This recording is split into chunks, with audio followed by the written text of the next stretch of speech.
We continue our study of First Thessalonians, and now we're getting right down to the end. And, we're getting toward the end more than one way, but we're living expectantly. You say, well, what does that mean? It means that we're eagerly expecting Jesus. That's what this whole last part has been about, having a sense of expectation. You know, like when you're a kid and someone promised you to take you something really wonderful, bring you something wonderful, or take you somewhere, and you go on a ride or something wonderful, maybe like some amusement park that's really got some good rides and all that. How eager you were, but you won't be disappointed if you're expecting Jesus. So what this amounts to is God is actually calling us into His glorious future. Got to admit, this is really good news. God has not appointed, set us up for, brought us into a situation where we'll fail. He's not appointed us for wrath, but to obtain salvation through our Lord Jesus, who died for us, so that whether we are awake or asleep, we shall live together with Him.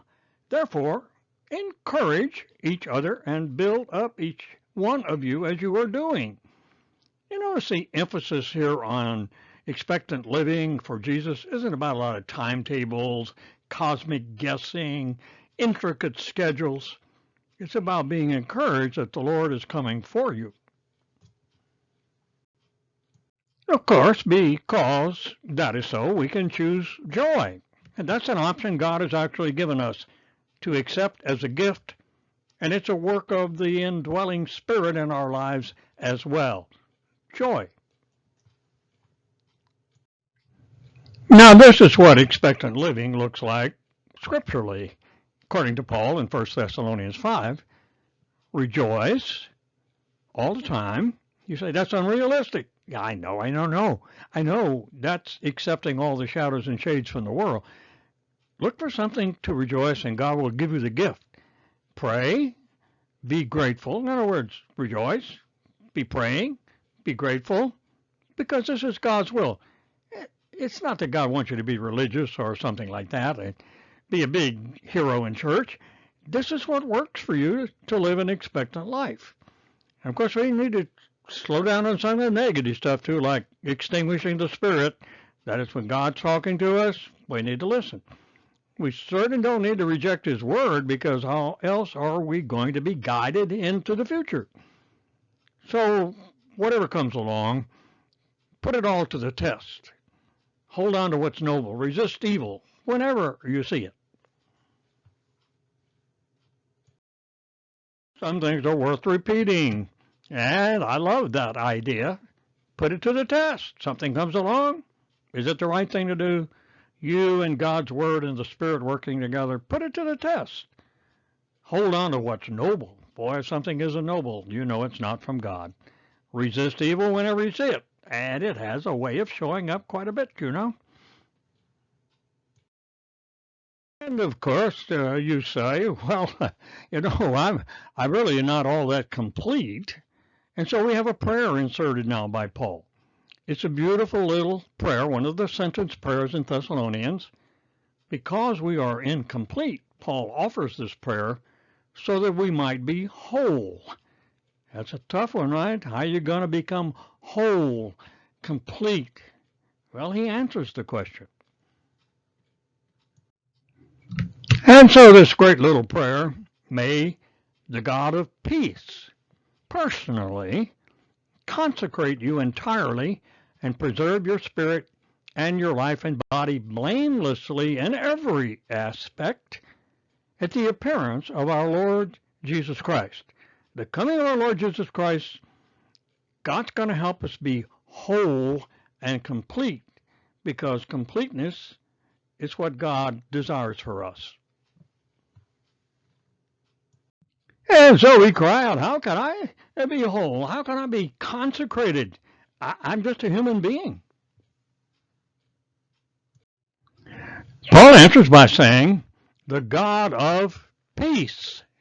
That is the God who has made peace with us so that there's no longer a war going on between us and God. We are now his friends. He reminds us of this in several places, of course, as does the Bible. But the God of peace is going to help us be whole.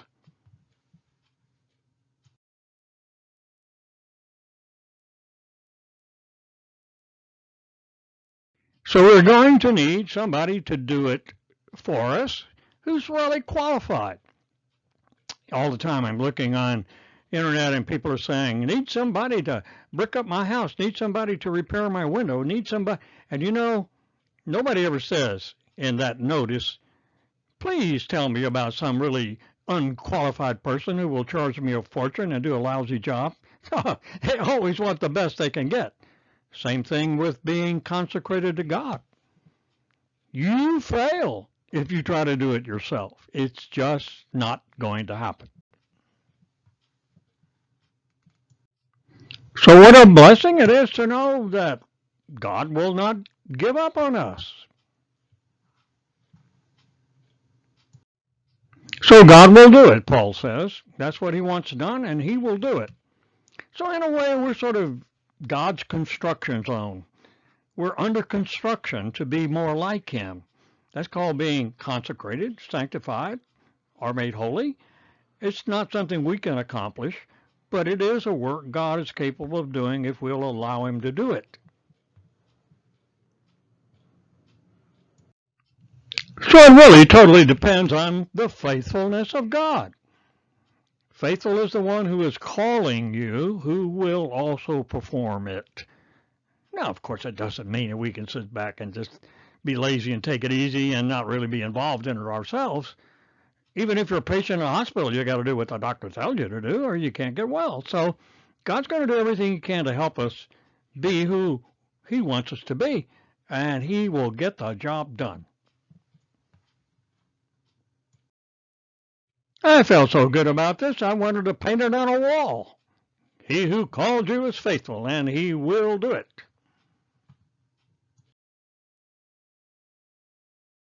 Great assurance, Paul closes this first letter out. Brothers, pray for us. Greet the brothers with a holy kiss. This is common in the early church. It was a sort of a sanctified kiss. It wasn't anything beyond that. People don't do that anymore because of cultural factors, I suppose.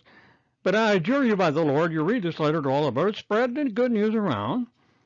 And then this fantastic, wonderful end. Everything's based on this. The grace of our Lord Jesus Christ be with you. So thank you for spending this time with us and studying 1 Thessalonians. I hope it's encouraged you to wait expectantly for our Lord and to live the expectant life, a life in which God is going to accomplish in you what needs to be done. So be open to his work in your life. The grace of our Lord Jesus Christ be with you.